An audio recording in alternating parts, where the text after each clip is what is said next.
A ufologia, para quem acha que ela é só a parte casuística, porque, veja, a ufologia não é ciência. A ciência do planeta Terra não reconhece oficialmente a existência de vida em outros planetas. Logo, ufologia não pode ser ciência. Mas há um campo que é bastante tridimensionalizado, que só se baseia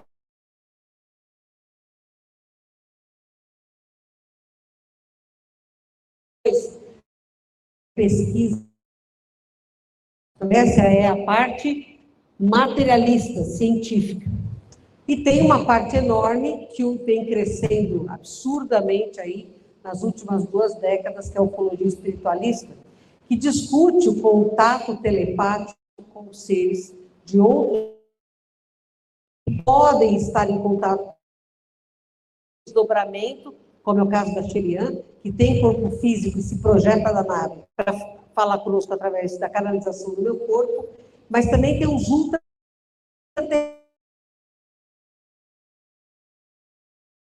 que não precisa mais encarnar. E a terceira parte tem... Ai, meu pai do céu, o que eu fiz? E a terceira parte, que é a parte filosófica, que para mim é a mais importante. Então, a série, a pesquisa ufológica, nós temos que reunir os 3 campos: a ciência, a espiritualidade e a filosofia.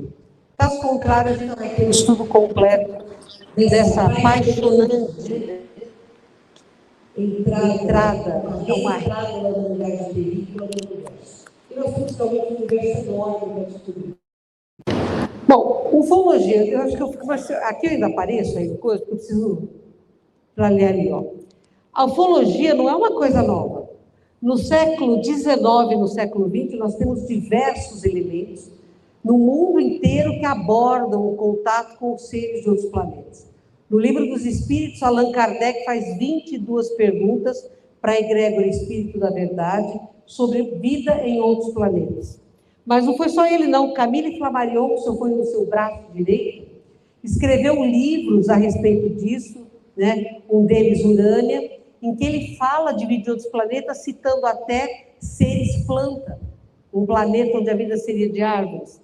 Ele escreve A Pluralidade de Mundos Habitados, em 1862, Urântia, em 1889, né? A Revista dos Espíritos, em 1858, traz uma entrevista que Allan Kardec faz com um morador de uma das luas de Júpiter, Bernard Palissy, através de uma canalização do médium Victorien Sardou. O Victorien Sardou desenhava assim como eu, a bola saía quadrada. E ele faz, pela canalização do Bernard Palissy, ele faz um desenho matricial. Vocês lembram da impressora matricial? É aquela que faz assim, que nem máquina de escrever, né? Ele desenha assim a casa de Mozart em Júpiter e de Zoroastro em Júpiter, que estão ali, ó, para vocês verem, ó, casa de Mozart e a casa do Zoroastro em Júpiter.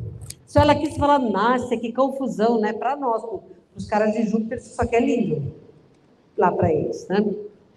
Então, quando Kardec publica essa entrevista na Revista dos Espíritos, em agosto de 1858, tem uma pergunta sensacional. Kardec pergunta para o Bernard Palissy: se o mais inteligente dos homens for para o seu planeta, como ele será encaixado na sua sociedade? Resposta: como um macaco é na sua. Chocante? Mas a nossa inteligência é um tanto quanto limitada, não é? E a gente vai ver isso ao longo de hoje. Depois nós temos o astrônomo Percival Lowell, que publica 2 livros, astrônomo, 2 livros, Marte em 1895 e Marte e seus canais em 1906. Tinha sonda nessa época, tinha Hoover, a gente estava mandando nave para Marte para ver como é que é lá. Em 1880 e bolinha, em 1900 nós já tínhamos mandado foguetes para Marte, gente? Não, né? Óbvio. Pois é, como é que 80, 90 anos antes ele já fala dos canais de Marte? Então esse cara teve contato, não é? Parece óbvio que ele já teve contato. OVNIs em forma de charuto começaram a sobrevoar a Califórnia entre 1896 e 1897. Se a gente estava nascido na época, alguém lembra de estar encarnado nessa época? Não, que pena, né? Mas a gente não lembra. Só que, veja, foi uma onda de avistamentos de naves na forma de charuto sobrevoando os Estados Unidos a partir da Califórnia. Isso foi tão importante que começou a aparecer em jornais, ó, no São Francisco Call, em 1986, no Chicago Chronicle, em 1897. Foi uma onda de objetos voadores não identificados, chamados de Ghost Airships, navios voadores fantasmas, né? Que, vejam, nessa época, nós ainda não tínhamos o voo do 14 bis, o mais pesado que o ar. O Santos Dumont não tinha dado a volta ainda na Torre Eiffel. Os americanos não acham que Santos Dumont é o pai da aviação, acham que são os irmãos Wright. Eles também não tinham dado ainda nenhum tipo de voo. Então, estes objetos que voavam pesados, mais pesados que o ar, e na forma de charuto, não eram produto de nenhum artefato dos humanos. Concordam? Onda UFO, muito antes da gente descobrir voar. O Dallas Morning, em 19 de abril de 1897, publicou que um desses objetos teve um acidente em Aurora, ele colidiu com um moinho, caiu. E aí o jornalista pega e fala assim, e o tripulante não era humano. Eu estou falando de uma era, gente, antes de Hollywood. Não tinha filme. Percebam que isso é uma prova mais do que óbvia, que a partir do final do século XIX, seres de outros planetas começaram a perder a vergonha na cara e se mostrar para a humanidade. Por que vocês acham que isso vinha acontecendo? Porque a gente estava começando a sair da era da escuridão maior. Lembrem-se que no século XIX encarnaram espíritos extraordinários, trazendo uma revolução em todos os campos.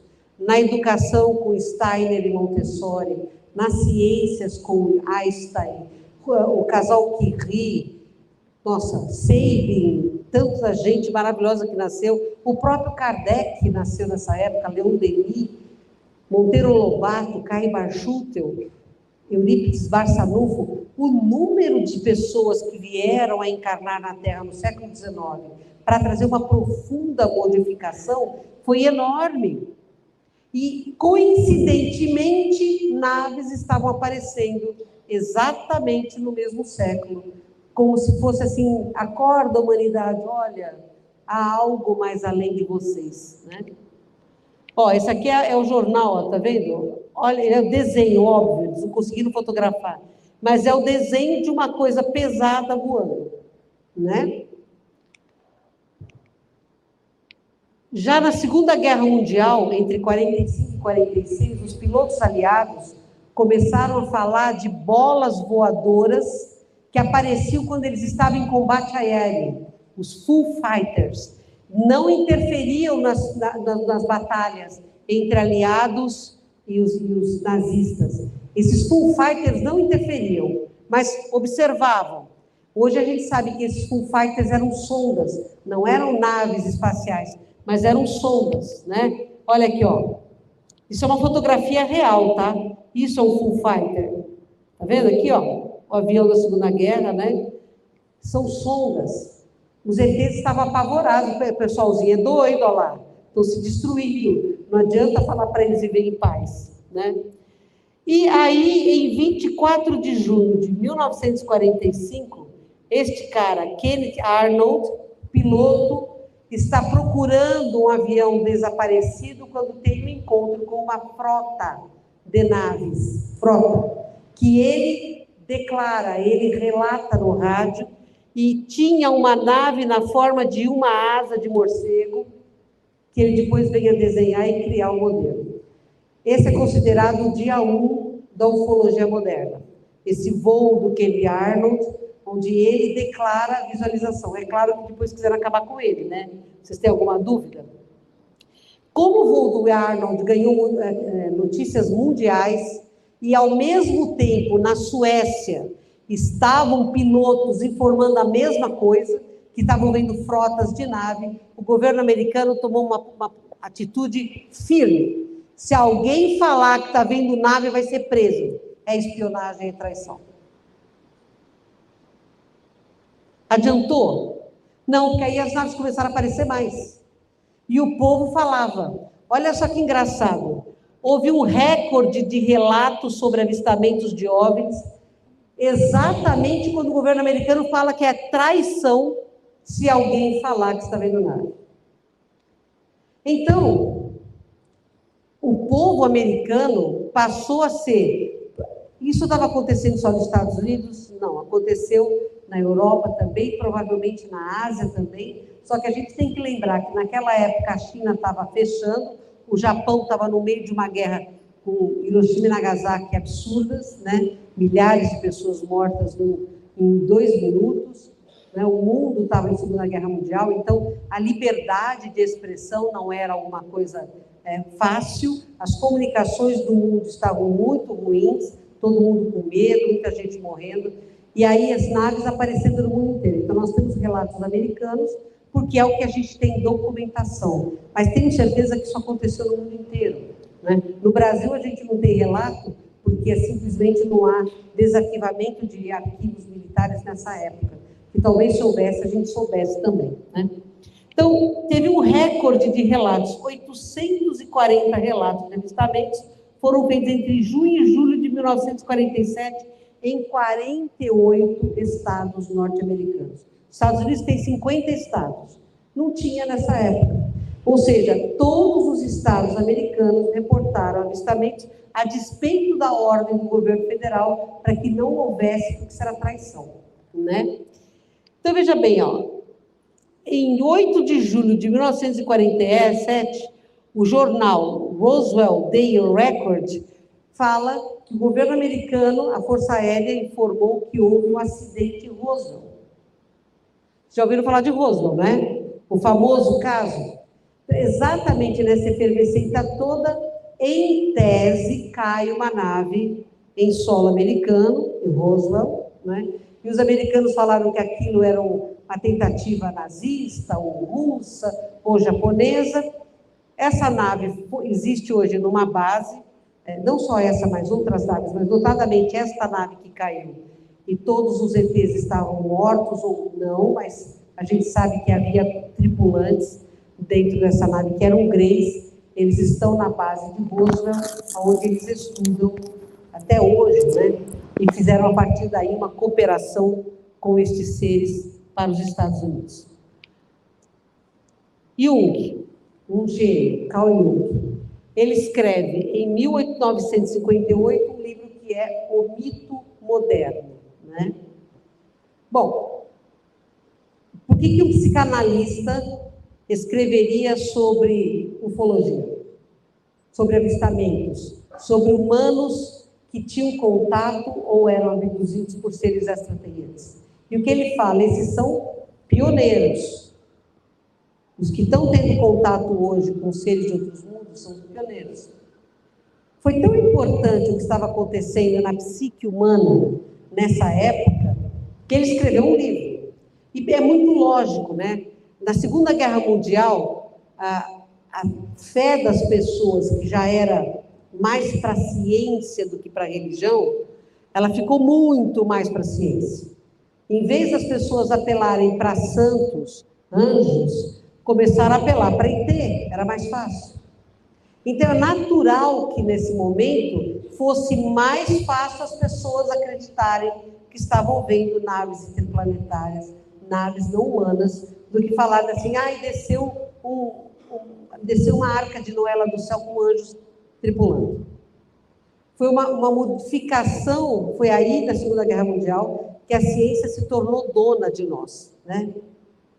E tornou dona mesmo. Hoje a gente tem, né, os católicos são donos da santidade, os evangélicos são donos de Jesus, os espíritas da verdade, né? Os muçulmanos da terra, os judeus são o povo eleito. Todo mundo é dono de alguma coisa. Vocês já pararam para pensar? Então, mas a gente paga um baita de um imposto para achar que a ciência é a nossa dona. Em planetas mais atrasados como o nosso, na expiação e prova, a ciência e a espiritualidade são retas paralelas. Elas vão se encontrar no infinito, mas neste momento elas não se encontram. E é por isso que a gente anda devagar, ao ponto do Einstein dizer: a ciência sem religião é manca, a religião sem ciência é cega. Nós temos que juntar as duas vertentes.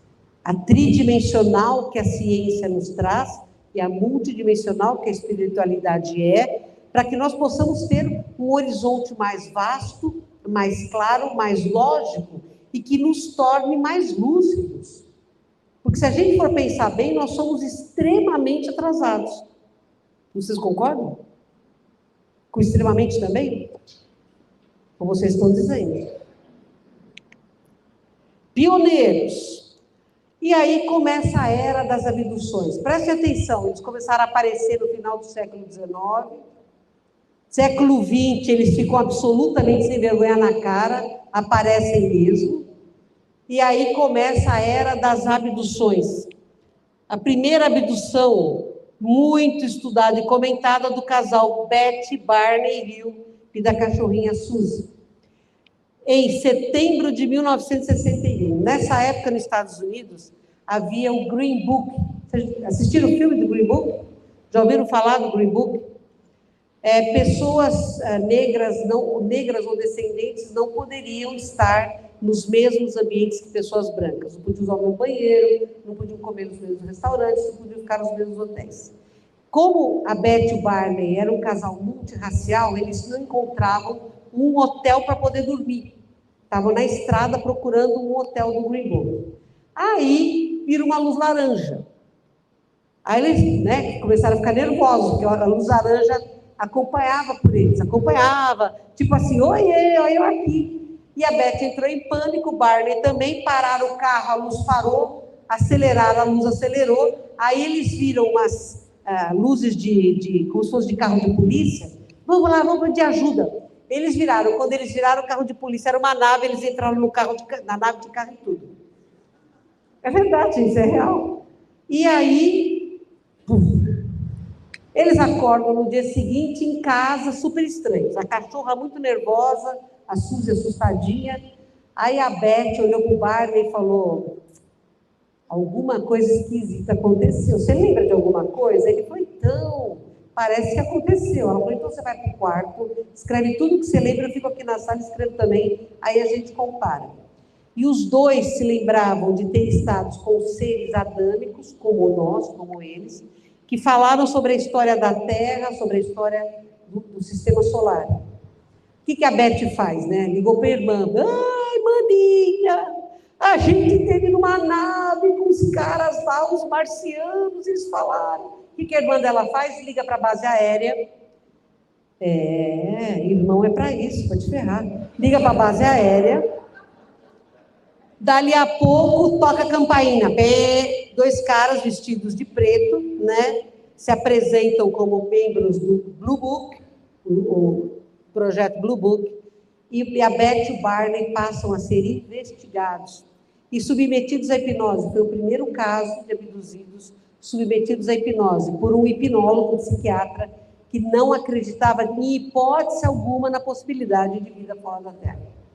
Então, o que eles relatam é da mais alta importância, porque o psiquiatra fez de tudo para inviabilizar a versão que estivemos numa nave com ETs. Esse foi o primeiro grande caso, mas aí, espalha para o mundo inteiro. A Betty morreu bem velhinha, o Barney morreu com 46 anos, a Betty morreu bem velhinha, e ela falava para quem queria ouvir: até hoje os meus amigos ETs vêm falar comigo. Ela não teve medo de toda a pressão que ela sofreu. Então, a era das abduções, quem aí acha que foi abduzido? Levanta a mão. Pode levantar sem medo, gente. Se você já foi. Tá. Os abduzidos têm sinais característicos, né? A abdução, ela obedece um protocolo. Obedece. Primeiro tem a fase da observação. Sabe aquela do namoro, que o cara olha para você, dá uma piscadinha, você olha para ele, manja se ele é legalzinho, se não é, ou ela, né? Você fica aqui, a fase primeira do flerte, aí eles estudam os seus hábitos, fazem a programação. No dia que vai ocorrer a sua abdução, na fase adulta, você vê luzes em casa, ou está estranho, ou vê uns barulhos esquisitos na sua cabeça, e aí, puf, você vai para a nave, e na nave eles fazem os procedimentos que precisam. Todas as abduções obedecem a este mesmo princípio. E aí eles devolvem você para casa. Mas eles não são exatos. Às vezes eles botam você com o pijama ao contrário, eles pegam você na cama, devolvem na sala, ou devolvem você em outro lugar. Nós temos o caso de um brasileiro que foi abduzido no Rio de Janeiro e devolveram no Amazonas. E nos Estados Unidos tem um caso muito legal. Abduziram 2 homens, devolveram os caras no carro errado. Eles estão dirigindo, aí um cruza com o outro e fala, pera, aquele é meu carro? Os 2 param, o que você está fazendo no meu carro? Não sei o que você está fazendo com o meu, também não sei. E os 2 lembram de terem sido abduzidos. Então, veja bem, ET não é sinônimo de perfeição, né?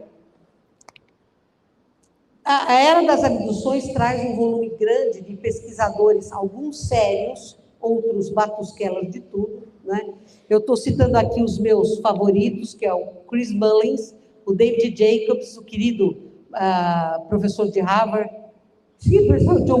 o John E. Mack, a nossa querida Gilda Moura, que para mim é o maior nome da pesquisa psicológica de abduzidos do Brasil, né? Ela é, lógico, ela faz parte dessa turma antiga, ela teve todos os movimentos maiores de ufologia das décadas de 50, 60, o Rangel e a Margarete, porque são pessoas sérias e honestas que tiveram uma pesquisa muito forte, que fazem uma pesquisa hipnótica sem colocar ideias na cabeça do hipnotizado, porque isso é um crime que se faz, mas que fazem um estudo sério. De todos eles, o John E. Mack era professor de Harvard, de psiquiatria, só que aí ele começou a falar dos abduzidos que ele estava tratando.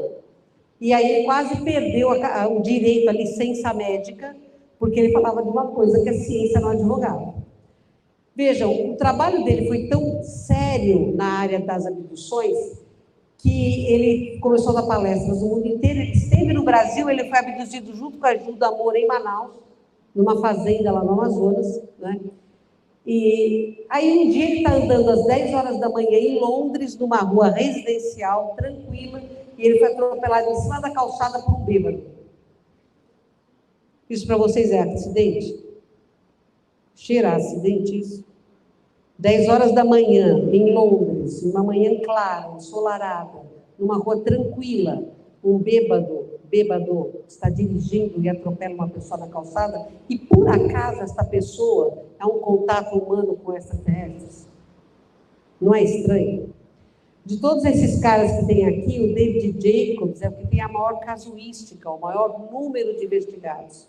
Ele escreveu vários livros como Intruders, né, que estão aí à disposição até na Amazon, para quem tem o Kindle ler. Mas para ele, para o David Jacobs e para o Mário Rangel, todos os ETs são ruins. Chris Mullins também pensava isso. Chris também já desencarnado. Todos os ETs são ruins, né? A Margarete, que tem um volume absurdo de casos, a Gilda Moura e o próprio John E. Mack, não pensam assim, e é óbvio que não é real, né? Nós temos ETs do mal e temos ETs do bem. Quem diz que só tem ET do bem, ou é um desinformado, ou quer tapear as pessoas, né, porque ganha alguma coisa com isso. Mas nós temos ETs moralmente mais evoluídos e moralmente iguais a nós, porque o fato de você construir uma nave espacial não quer dizer que você seja mais evoluído, moralmente falando.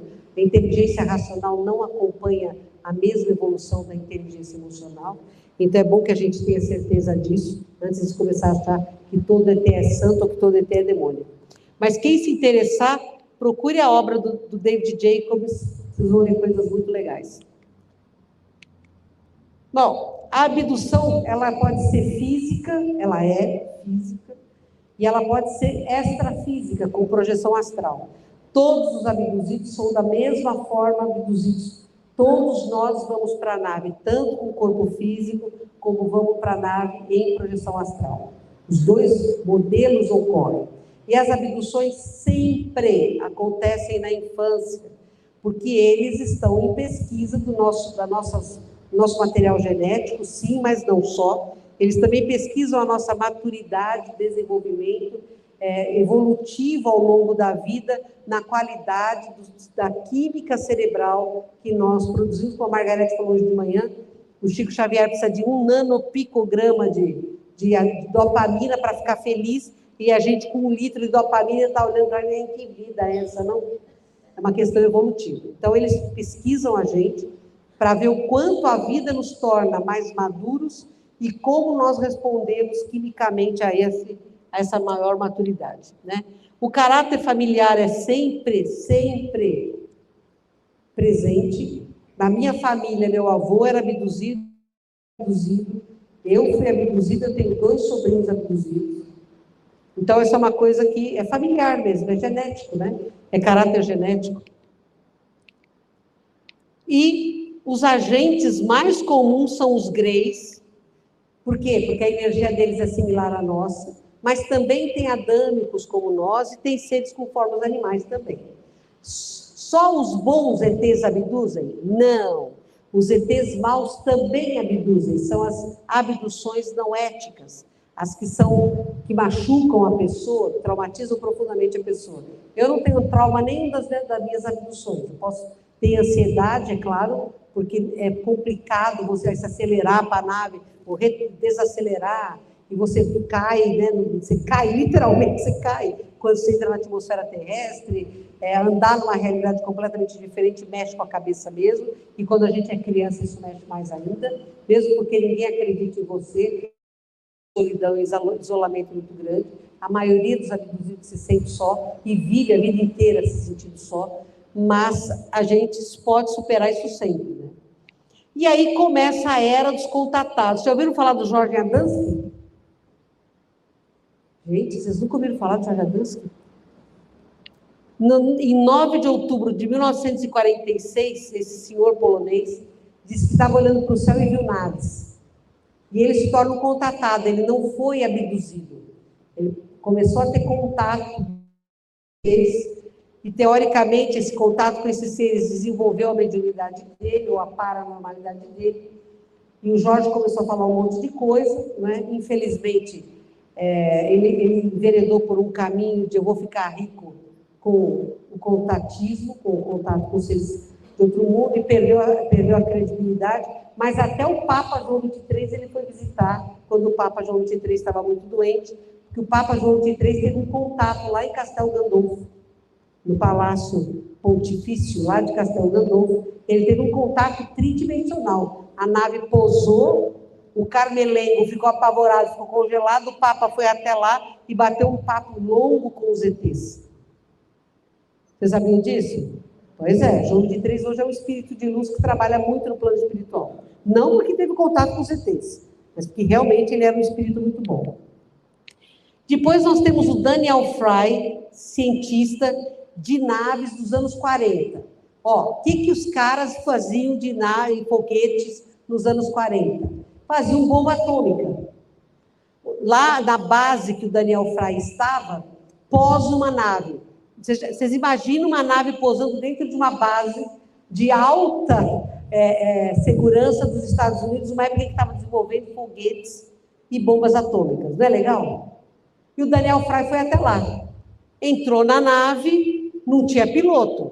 Ele entrou na nave, fecha a porta, e aí uma voz fala assim para ele: olá, eu sou o Adam. Cadê você? Não, eu não estou aí não, eu sou remoto, eu sou um ET. Você estava usando foguete, né? Vamos dar um pulo até Nova York, a gente vai e volta em 5 minutos para te falar de foguete. E o que o Daniel falou? Vamos! Realmente, eles foram até Nova York e voltaram rapidamente. E o Daniel vem com um monte de informação, mas um monte de informação aerodinâmica, mas a partir daí ele passou a ser um grande divulgador da presença de extraterrestres em contato com os humanos na Terra. O primeiro a falar da Federação Galáctica é o Daniel Fry. E aí tem um outro cara, também mecânico de avião, o George Van Tassel. O cara trabalhava só para grandes empresas, gente milionária, e ele então foi contatado pelo Comando Ashtar. Eu falei Sherran? Não, eu falei Comando Ashtar. E aí eles começaram a conversar com eles, e olha, a nossa base fica a 116 mil quilômetros daqui da Terra, nós estamos aqui para proteger vocês dos draconianos e proteger vocês de vocês. Vocês precisam acordar, vocês estão pegando um rumo muito esquisito, vocês são muito bélicos, né? E começa a falar com o Jorge Van Tassel. O Jorge Van Tassel pega e fala isso publicamente. O FBI, então, fala que o Jorge Van Tassel é perigoso, ele é comunista. O Jorge Van Tassel abre um café em cima de uma montanha ou dentro de uma terra, ele abre um café e começa a fazer eventos ufológicos. Milhares de pessoas foram nesses eventos ufológicos. E ele falava do Comando Ashtar. E aí o FBI começou a prender os amigos do Jorge Van Tassel e o próprio Jorge Van Tassel, acusando todo mundo de ser comunista e de estar querendo, por mensagens subliminares, levar a população americana a se tornarem comunistas também. O que vocês acham que aconteceu com o Jorge Van Tassel? A mesma coisa que aconteceu com o João Minelli. Uma morte misteriosa. Tá? Percebam, eu estou querendo deixar bem claro para vocês que há uma mão de governos para cobertar todo o envolvimento e a presença de ETs na Terra. Ó, isso aqui é o café que ele montou, tá vendo? Ó? Gente, milhares de pessoas de todos os Estados Unidos, Canadá e Europa fluíam para esses eventos do Jorge Van Tassel. Mas por que ninguém conhece o Jorge Van Tassel? Vocês conhecem a Barbie? Todo mundo já ouviu falar da Barbie? Meses depois do primeiro contato, um ET do Comando Ashtar chamado Vrillon começou a dar mensagens através do Van Tassel. Aí ele pegou e falou, avisa o teu governo, tá? Que a gente vai fazer uma grande aparição sobre Washington. Deu a data e hora. Vai ser no dia 27 de abril de 1952, viu? Vai ser no dia 27 de abril. O Jorge Van Tassel pega e fala, povo, os ETs vão sobrevoar Washington. O governo americano falou, a gente vai pegar qualquer nave russa, qualquer avião russo. O que acontece nesse dia? Os Estados Unidos inteiro é coalhado de naves. De Washington a Los Angeles. O que a imprensa noticiou? Nada. Essas naves tinham forma de charuto, né? Não tinham forma de charuto. O Vrillon falou, gente, toma cuidado, tá? As nossas naves são esféricas. As naves charuto são más. As naves charuto são de inimigos de vocês. As nossas são esféricas. A gente está aqui para proteger vocês, mas vocês têm que parar de fazer bagunças. Vocês não podem criar bombas maiores do que vocês já criaram. Em 52, nós já tínhamos a bomba atômica explodir de Hiroshima e Nagasaki, não tínhamos? 7 anos. Vocês não podem fazer a bomba de hidrogênio. Se vocês fizerem isso, o que vai acontecer com a Terra é muito grave. Vocês podem destruir o planeta. Se vocês quiserem se destruir, é problema de vocês, mas a bomba de hidrogênio destrói o planeta. Isso vocês não podem fazer. E aí eles começam a dar mensagens, até que Jorge Van Tassel é assassinado. E no dia 18 de julho de 1952, antes da segunda onda de avistamentos, ele recebeu a seguinte mensagem: saudações seres de Chã. Ele chama a Terra de Chã, planeta Água. Eu saúdo em amor e paz. Minha identidade é Ashtar, comandante deste quadrante da estação Patrulha Cher. Todas as projeções, todas as ondas, saudações. A proposta dessa organização é, de certo modo, salvar a humanidade dela mesma. Alguns anos atrás, seus físicos nucleares penetraram o livro do conhecimento, descobrindo como explodir o átomo. Nós não estamos preocupados com a explosão do plutônio e do R235. O urânio, elemento mãe, é um átomo inerte. A nossa preocupação é com a tentativa de explodir o elemento hidrogênio. Não nos preocupa o desejo de continuar com guerras nesse planeta. Preocupamos-nos com a deliberada intenção deles de extinguir a humanidade e tornar o planeta em cinzas. Esta situação ocorreu antes desse sistema solar e o planeta Lúcifer virou pedaços. Lúcifer é um planeta? Sei lá, o cara falou. Mas a gente sabe que tem um cinturão de asteroides entre Marte e Júpiter, não sabe? Da destruição de um planeta, como os próprios astrônomos reconhecem. Então, nós temos abduzidos e contatados. Os abduzidos estão ligados à nova raça humana. Nós somos abduzidos desde criança para fornecermos material genético e também o estudo comportamental nosso é levado muito a sério. Os contatados estão ligados ao projeto Nova Terra.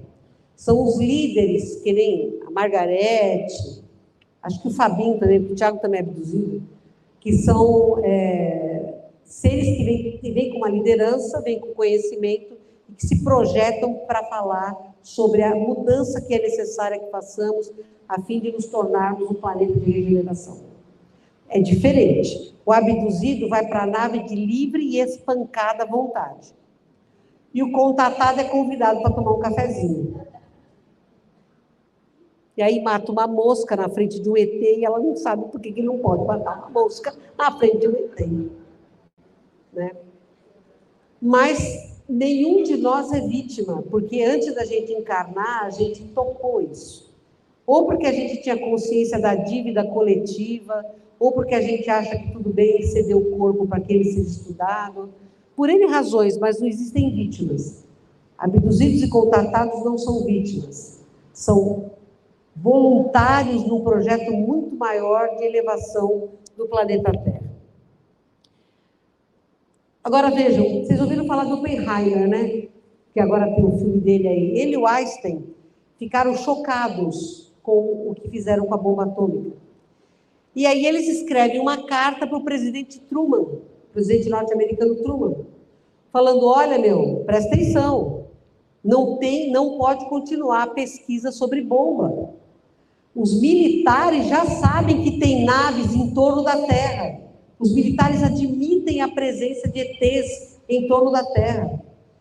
Nós temos medo que eles venham a intervir se a gente não parar a pesquisa com bombas. O Truman ouviu? Não.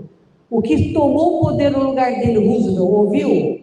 Não, ninguém ouviu. Por quê? Porque já havia um acordo entre os governos da Terra e os draconianos. Troca de informação, troca de tecnologia, para que eles pudessem tornar a Terra um jardim onde os humanos eram plantados como gado. É só você oferecer poder para qualquer tonto, e o tonto acha que é a melhor coisa que pode acontecer na vida dele. Então percebam que todo esse acobertamento que os governos fazem, apesar de nós já termos aí pelo menos 2 décadas de desclassificação de arquivos militares, até no Brasil, dos militares assumindo a existência de naves interplanetárias, agora os Estados Unidos, né, está todo assanhado falando a mesma coisa. Apesar disso, gente, nós não saímos nem da primeira camada da cebola desse conhecimento. Porque há um grande problema atrás disso. Quem é que está autorizando os governos do mundo a confirmarem a existência de seres de outros planetas aqui entre nós? Tá? E a gente vai falar sobre isso agora, daqui a pouquinho. Em 26 de novembro de 1977, o Vrillon, do Comando Ashtar, pela ITV, que é uma empresa de network da Grã-Bretanha, faz uma transmissão ao vivo, tira do ar a programação da ITV e faz uma transmissão ao vivo, gente, ao vivo, para toda a Grã-Bretanha, falando exatamente isso que a gente já estava falando há um tempão. Vocês querem se matar, é problema de vocês, mas toma cuidado, vocês vão destruir o planeta. Nós estamos aqui para que vocês entendam que através da fraternidade e da paz, vocês são vocês mais felizes. Vocês entenderam o que é isso? Uma transmissão ao vivo, isso está na internet, tá? Está no YouTube. Se vocês procurarem... Desculpa, eu estou marcando, você está errado, eu não tenho 15 minutos, não. Eu marquei aqui, nem com essa não. Isso aqui, ó, é muito sério. Está na internet para vocês ouvirem a comunicação do Vrillon. E entre nós temos 2 casos de ETs que estão relatados. O Valiant Thor, que ficou no Pentágono um tempão, e o Daniel Fry escreveu sobre eles. Esse livro, se vocês procurarem, vocês vão achar. E a Dolores Barrios, que esteve num congresso de ufologia. Ela e mais amiguinhos. E até fizeram um estudo do rosto dela, que era diferente. Ela tinha uma crista no meio da testa. Ela parece um ET, não parece? Pois é. Agora, nós temos ETs bons e maus, e nós temos várias organizações. Tem um instituto chamado Farsight, nos Estados Unidos, que tem paranormais de projeção mental, clarividência. Eles estão conseguindo fazer leituras de um monte de coisa de fora da Terra. É bem interessante o trabalho deles. Se vocês entrarem pesquisando isso, ó, Farsight Institute, vocês vão achar muita coisa relacionada com contato com séries de outros planetas. Nós temos o Comando Galáctico Ashtar, que é um deles, que é esse que o Vrillon falou, que o Sherran é um dos membros. Esse comando que ficava a 116 mil quilômetros da Terra, hoje está em Júpiter, se distanciou completamente do nosso planeta, que a missão deles acabou, então eles estão à distância nos assistindo. E eles vieram exatamente para expandir a consciência. Ó, pessoal, vocês estão caminhando pelo caminho errado, o caminho da fraternidade. Esse cara aqui, o professor Haim Eshed, foi o ex-chefe da segurança dos foguetes de Israel, chefe da inteligência, tá? Ele é o primeiro a falar sobre a Federação Galáctica. Vocês acham que um cara que é chefe do Serviço de Inteligência de Israel vai vir a público falar de uma organização extraterrestre chamada Federação Galáctica? Vocês acham que o cara é maluco, vai falar assim coisas à toa? Não. Ele fala da Federação Galáctica, que é uma organização militar, cuja função é defender a Terra dos caras que pilotam as naves Chaluts. A Federação Galáctica eles estão em comunicação direta com diretrizes planetárias, protegendo mesmo a Terra. Quem é de fora não entra, quem está dentro não sai. Essa é a função da Federação. Eles são militares. Depois da Federação, nós temos o Império Draconiano, que é o Siakhar. Os draconianos têm esse império, eles têm muito bem montados, eles estão na Terra, eles fazem parte do governo oculto da Terra, e eles querem a Terra para eles. Na cabeça deles, a Terra é dos répteis e não é dos humanos. Tá? Então, obviamente, não são pessoas do bem, né? São ETs do mal e são os responsáveis pelas abduções não éticas. Eles são aliados da Aliança Orion, que é formada por greys rebelados. O pessoal de Orion não é muito flor que se cheire. Então, se alguém falar para você, você veio de Orion, você fala, tá de sacanagem comigo. Porque o pessoal de Orion não é flor que se cheire, tá? Tudo que a gente escuta de Orion, você fala, tem muito planeta lá, não é? Tem um monte de estrela, então tem muito planeta lá. Então, claro, tem gente boa e tem gente não tão boa assim. Mas esses dois, o Siakhar e a Aliança de Orion, fazem parte do governo oculto e são eles que municiam os governos bélicos da Terra com tecnologia e são eles que pretendem fazer um contato em massa. Entenderam? Então, não fiquem pedindo para ser abduzido nem para ter contato, tá? A Confederação Galáctica, que é a da Xi'an, é a mais espiritualizada. Eles estão na Terra para trazer formas de cura, formas de mentalização, da gente expandir a consciência para entender a alma dos outros reinos da Terra. Então, é diferente. Eles estão aqui num trabalho muito mais espiritualizador de expansão de consciência e federação. Eles não são guerreiros. É claro que eles têm nave de caça, têm nave militar e tal, mas é para defesa, não é para ataque. A Federação Galáctica realmente são militares. Entenderam a diferença entre federação e confederação? Aí, contato com os humanos, né? Vamos ver se há água nesse planeta. Quem sabe a gente vê que tem vida inteligente. Tem muita água. Estão privatizando tudo. Não pode não ter vida inteligente, mas está cheio de espertalhão. Até 2010, gente, todos os contatos foram DNA dependentes. Até 2010, todos os contatos foram DNA dependentes. Então, só via nave quem era acionado, quem era ativado. Só era abduzido quem era ativado. Continua sendo assim. Só era contatado quem era ativado. E hoje, virou a festa do caqui. Graças a Deus. 2010 para cá mudou muito isso. Por quê? Porque criou-se um inconsciente coletivo. Criou-se... A humanidade hoje acredita em vida extra da Terra. Pode até não acreditar que tenha, mas um volume significativo de humanos já criaram este inconsciente coletivo, e é por isso que tanta gente está lembrando de contatos que teve, de abduções, está tendo sonhos. Por quê? Porque saiu do oculto, ficou no lúcido, né?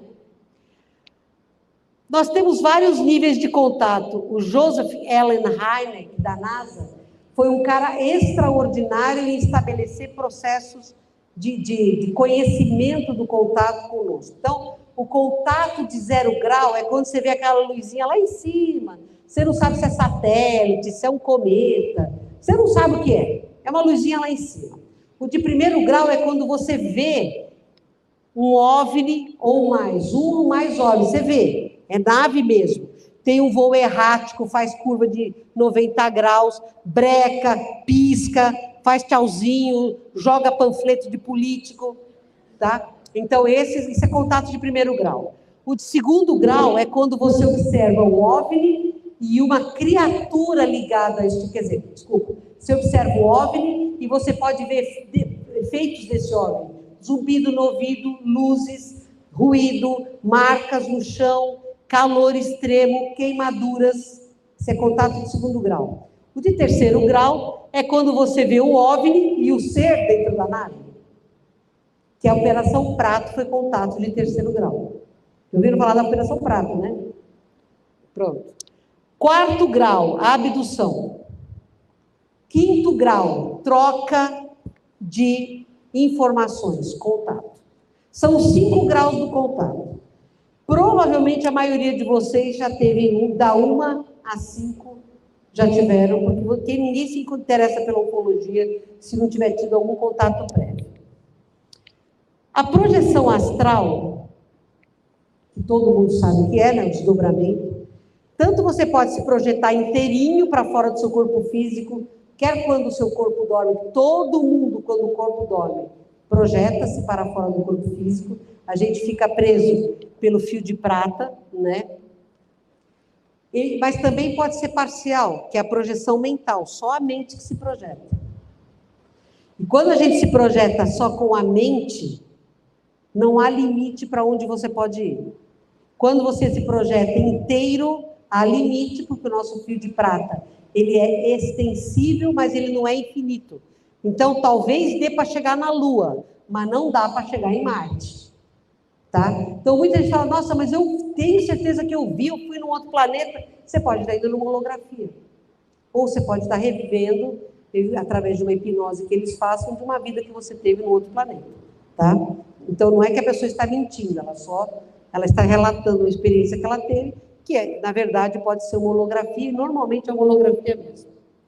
E o nosso desdobramento, a projeção astral, tanto ela pode ser lúcida, que nem o Wagner Borges, que para mim é o maior médium projetor que nós temos no Brasil, né? Pum, ele sai do corpo, um paranormal de projeção, como pode ser induzida, que para nós, a maioria de nós, é isso que acontece. Dormiu, vê alguém que fala, acorda, filho, vamos passear, vamos trabalhar. E por que é importante a projeção astral? Porque o cilindro azul depende dela, né? Então, o projeto Contato, ele já passou por várias fases. A primeira fase que eles tinham era de observar os humanos. Isso começou na Idade da Pedra, nos hábiles, e vem desde lá, tá? A segunda fase foram os contatos e abduções, que sempre aconteceram, tá?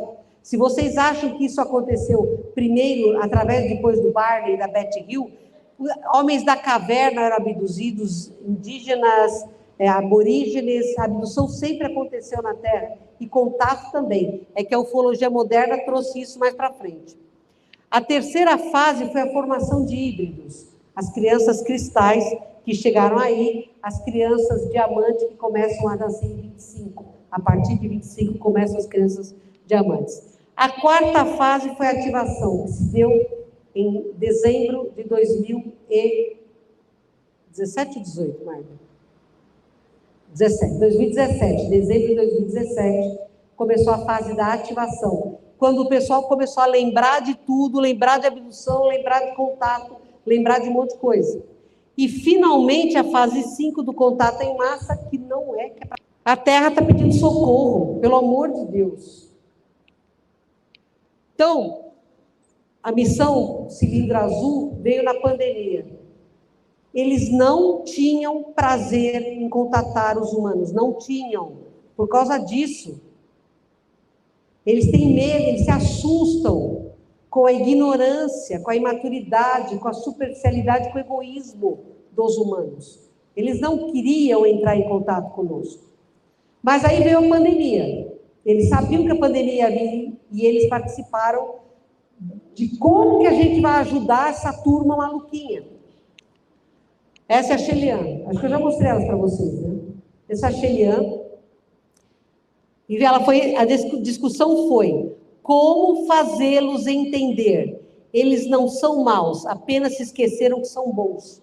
E se eles começassem a trabalhar conosco e vir às naves?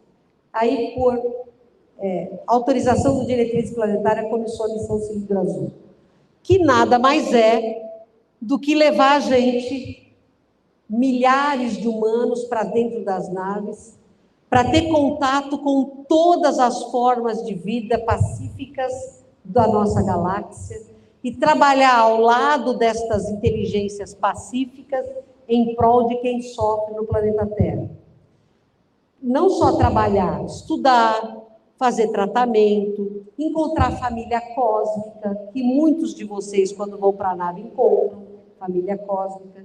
Só que nessa troca, né, os humanos vêm para cá para acordar, eles perceberam que os humanos são muito legais, que a maioria dos humanos é muito boa, e que vale a pena o sacrifício para eles estar longe das suas casas, das suas famílias, para ajudar a família da Terra a crescer. Então, a missão Cilindro Azul, que surgiu como um paliativo para a gente não se malucar mais do que estava maluco já na pandemia, acabou servindo como uma aliança de fraternidade que mudou os ETs, que veem a gente como muito potencialmente evolutivos. E estão se divertindo com a gente. Já visto a Sheliana, que está tentando rir com a Margarete quando a Margarete ri. O que é o cilindro azul? Você se vê dentro de uma forma cilíndrica azul. Por que cilindro? Porque se você corta o cilindro, é uma esfera, não é um círculo. O círculo, o que são formas, o que é geometria sagrada?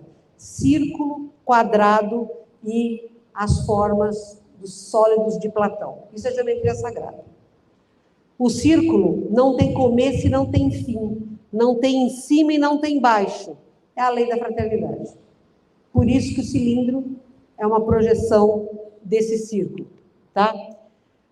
Não está planejado um contato em massa da Confederação ou da Federação ou do Comando A que está para agora. Mas o Siakhar e a Aliança de Orion querem. Vocês querem contato com eles? Ainda bem. Obrigada, pessoal.